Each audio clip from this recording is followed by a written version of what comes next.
This is lecture 6, part 2 from the neurodynamics lecture.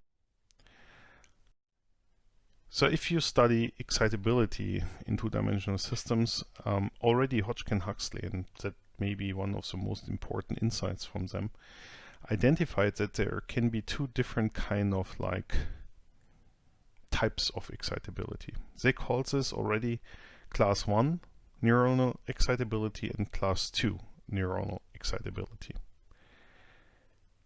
So these are essentially different transitions from an unexcited into an excited state. They first of all observed this based on neuronal activity, and they identified that if you have class 1 neuronal excitability, action potentials can be generated with arbitrarily low frequency depending on the strength of the applied current. And they contrasted this to class 2 neural excitability, where action potentials are generated in a certain frequency band that is relatively insensitive to changes in the strength of the applied current. So with other words, neuron 1 encodes the strength of the input with the frequency of the output, while class 2 neural excitability generates for too weak stimuli no output, then it starts producing output and only very slightly changes the frequency if the output is getting stronger. So if you see this, and Hodgkin-Huxley realized that this is actually a very important difference in the excitability, then you need to explain this. And I think this is actually one of the biggest achievements. Hodgkin-Huxley came up really with an explanation of this class 1 and class 2 excitability, which actually is used till today to classify dynamical systems and their excitability. So here you see the example of two neurons that are recorded in cortex or from cortical tissue, of course in vitro recordings. And you see this here for layer 5 pyramidal cell, and on the right hand side you see this for brainstem cell. The figures work like this. So on the x-axis you have time, and we are injecting a current into the system at time t0. So before t0 the current is 0 picoamp. After t0 the current that we are injecting is given here on the left hand side. So for this line, for this trace here, the injected current would be 20 picoamp.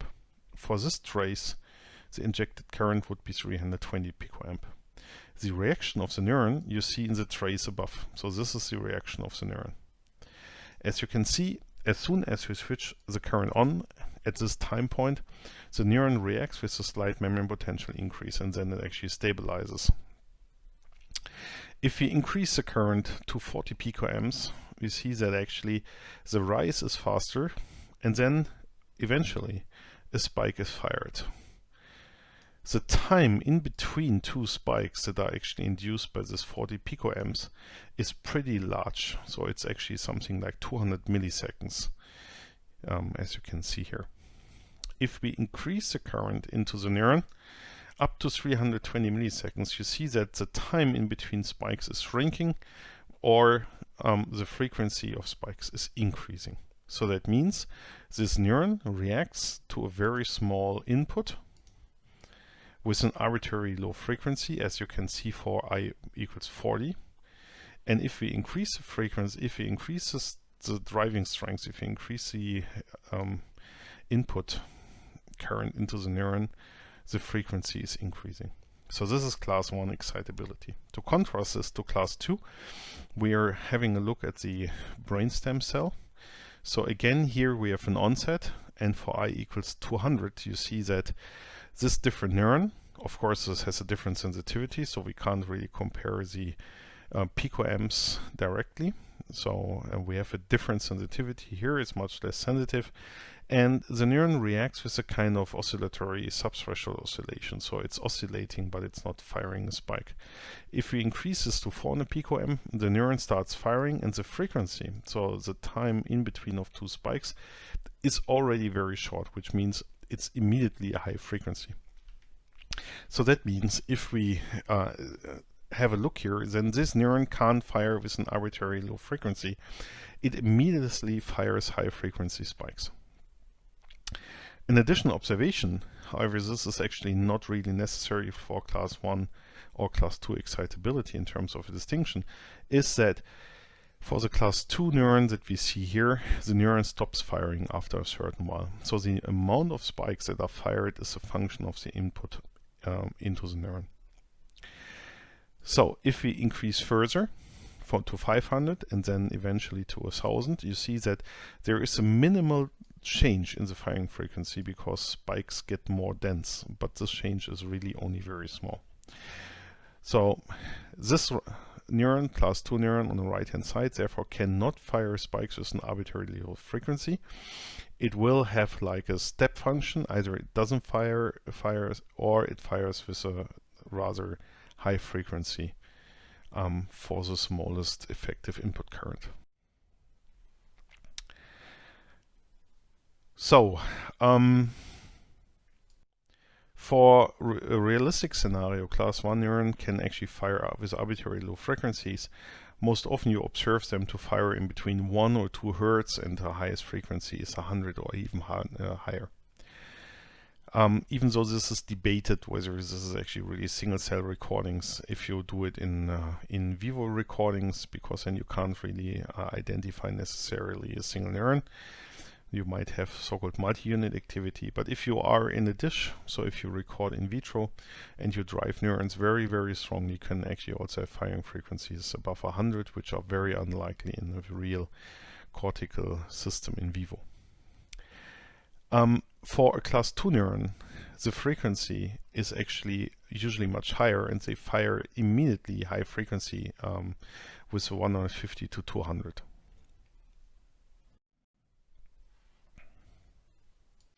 To understand this difference in firing and actually the response to the input, we have to understand the exact mechanism that actually makes a neuron fire. On the left hand side, you see actually a system where the neuron starts at a certain point, and then actually it has a long trajectory to return back to rest. So this system has essentially a resting stable fixed point here on the left hand side. So if you now imagine that you would start somewhere, let's say you would start here, right? Then the system, we know, will return back to the stable fixed point eventually. So the way that actually this would traject back to the resting potential really depends on the exact type of the phase plane and the vector field, right?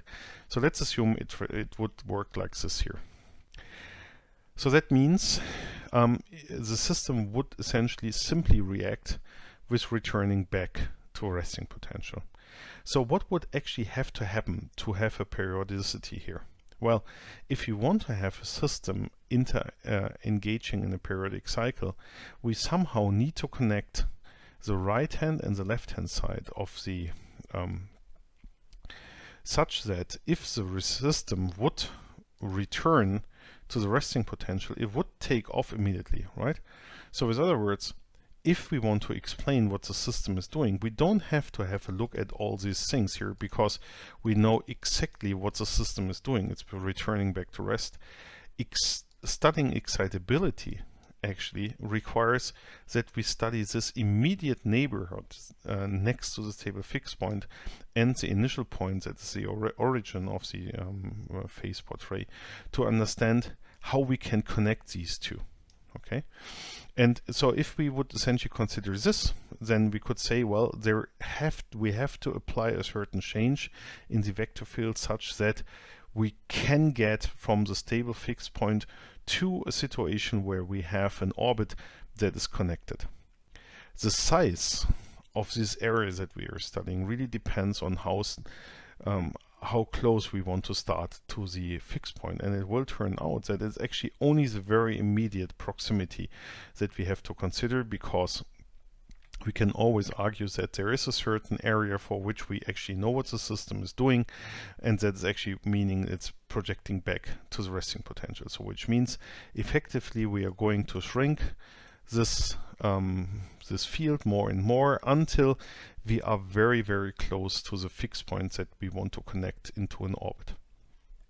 If you plot essentially this as a voltage trace, what actually would happen is you would have a neuron that would sit at rest, and it would sit there forever on the left hand side. However, if you would, due to, for example, an input, if you would connect and push the neuron outside of this field, that it actually would go back immediately.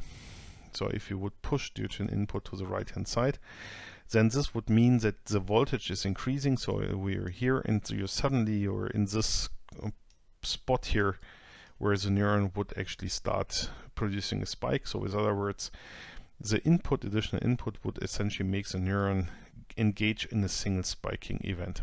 Okay. So this is very different from a behavior if you would essentially close this gap. If you would close this gap, as you can see here on the left hand side, right, then we would have moved from a situation where the system would produce a single spike, which is essentially associated with returning back to the resting potential, to a periodic orbit, because now whenever we are reached here, we will transition here and the system will move on producing repetitive oscillatory activity. So that means, to understand the transition from being at rest, firing a single spike, or from being at rest and engaging in oscillatory activity, we need to study exactly what is happening next to essentially the stable fixed point that is associated with the resting potential. And we will see there are different ways to do this. So what exactly are we looking at? We are looking at a system that is on the left hand side excitable, which means it can react with a single spike into input, to a system that we see on the right hand side that produces oscillatory activity, which means it produces a repetitive pattern.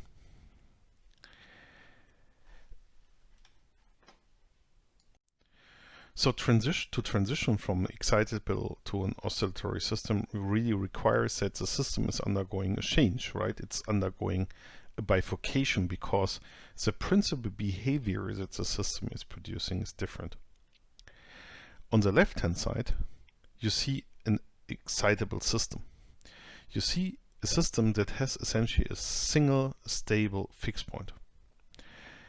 So whenever we get outside of this yellow circle, or away from this yellow circle, next into the area of this unstable fixed point, there is the situation that the system, instead of returning directly back to the resting potential to the left hand side, it will do this detour and will, instead of doing this, it will do this, and that essentially means it's firing a spike. That is the excitability that we're looking at.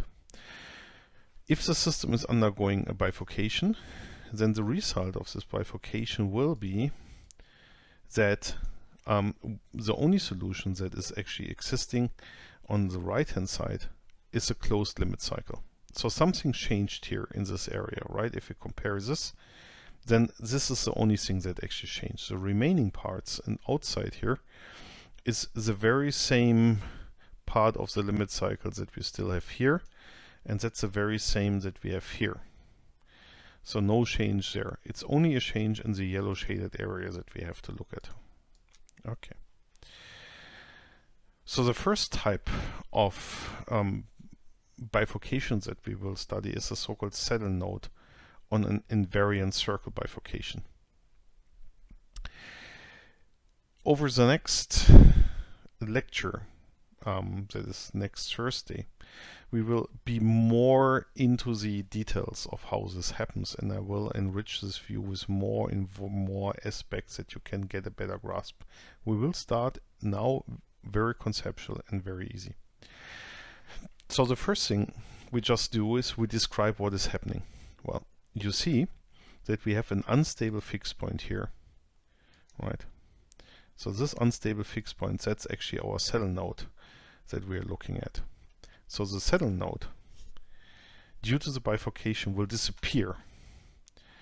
And due to this disappearance of the saddle node, we will actually get a situation that we will close the loop. So what exactly is going to happen is we have here a null line, and this null line, as very often discussed already, will shift it upwards. If we shift this null line upwards, the stable fixed point on the left hand side will annihilate with the unstable fixed point here, and both will disappear. So that means the unstable fixed point that actually is a saddle node will disappear. The property of a saddle node is that in one direction it's attractive and in the other direction it's repulsive, right? And here this is repulsive in this direction and repulsive in this direction and attractive in this direction. So that means if the stable fixed point and the unstable fixed point approach each other, then the repulsive behavior which is in between the two will essentially disappear. And the repulsive behavior that is on the right hand side of the will remain. So this will remain and this will disappear. So in that sense, the only solution that is possible is that we have a situation like this. We have the attractive behavior coming from the left hand side from the stable fixed point, and we have the repulsive behavior towards the right hand side that we have from the saddle node. So that means if we shift this curve upwards, the stable and unstable fixed point annihilate each other, and as a result of that, the trajectory is closed and we have an invariant circle. This also means that we have now a new stable solution. Instead of a stable fixed point on the left hand side, we now have a stable limit cycle on the right hand side. So on the left hand side, the neuron can actually fire a single spike only and then returns to rest. On the right hand side, the neuron would fire periodic spikes forever. There is an alternative path. The effect is the very same, as you can see here on the lower right side. So the result is the very same. But instead of a direct transition from an excitable to an oscillatory system, we have a bistable intermittent state. So that essentially means if the stable fixed point and the unstable fixed point that we see here approach each other, they did not actually hit each other, and therefore they didn't annihilate.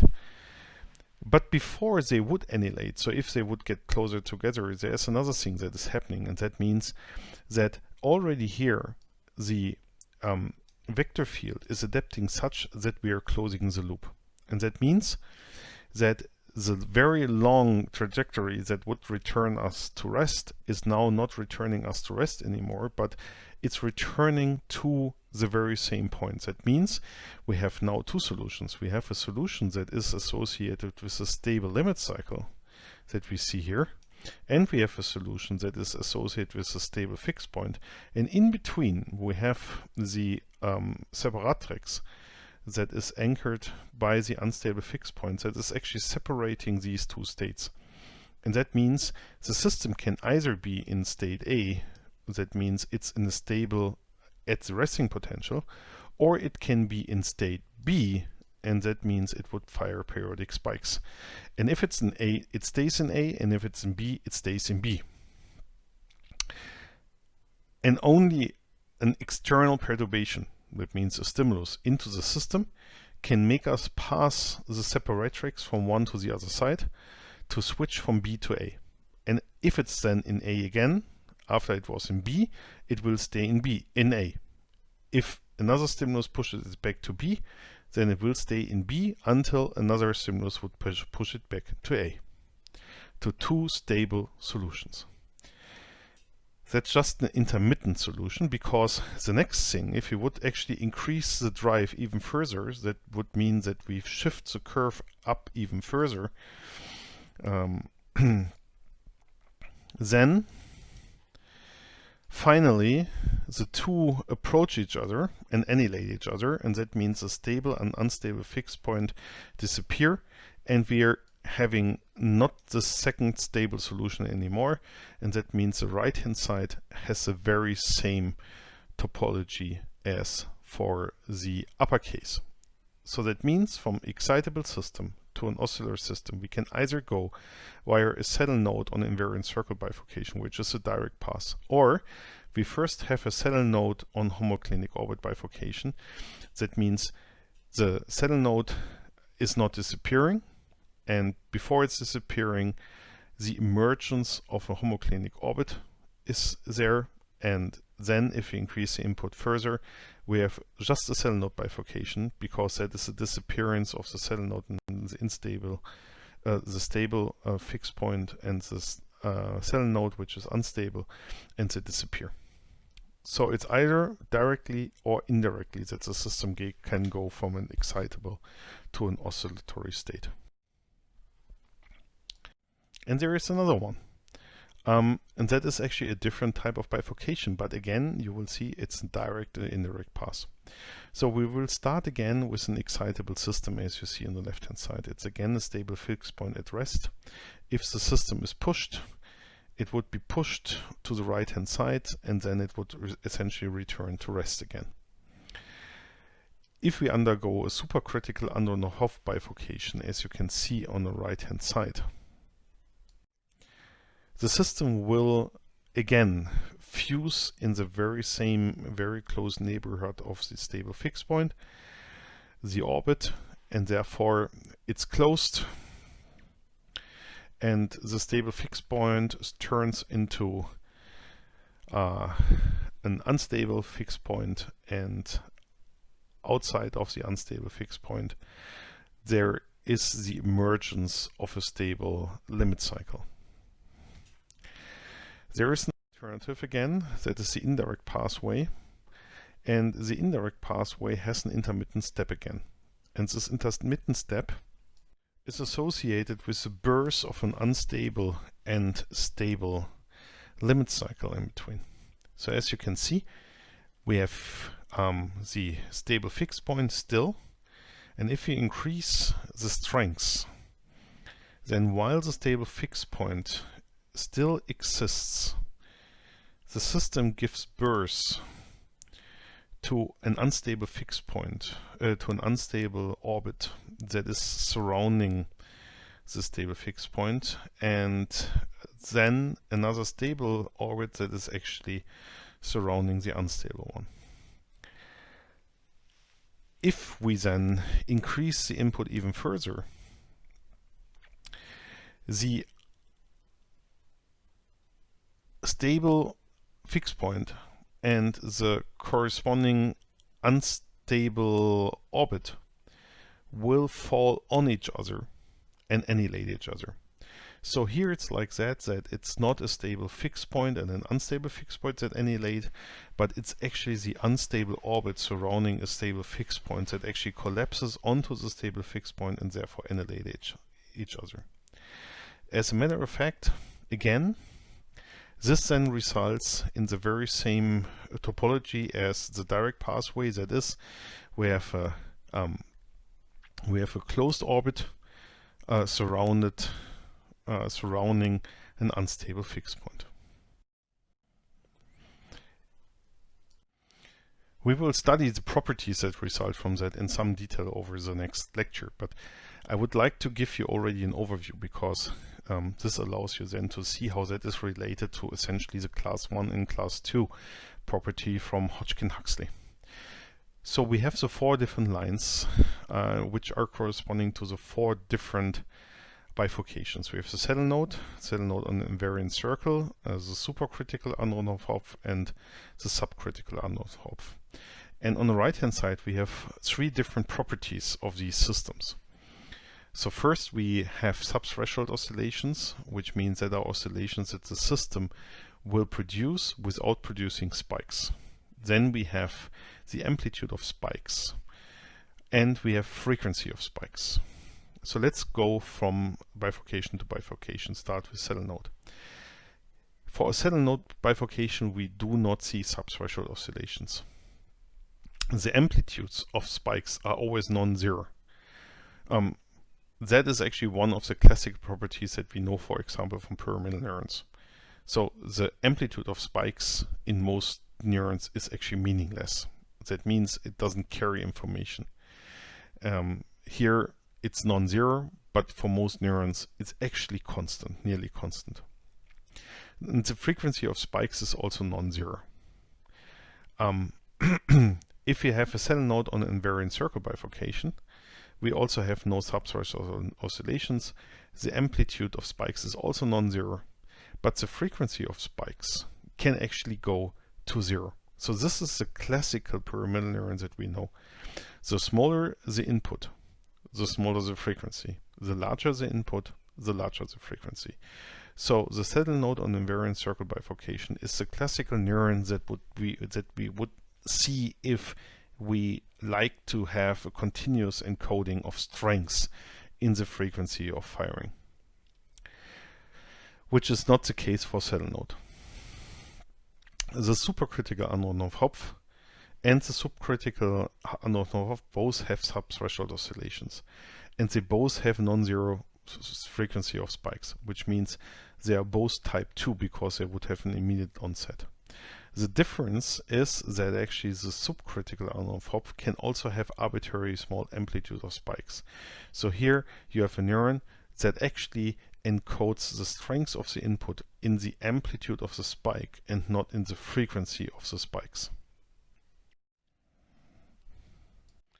So this is just like a quick summary of the properties of the 4 different bifurcations.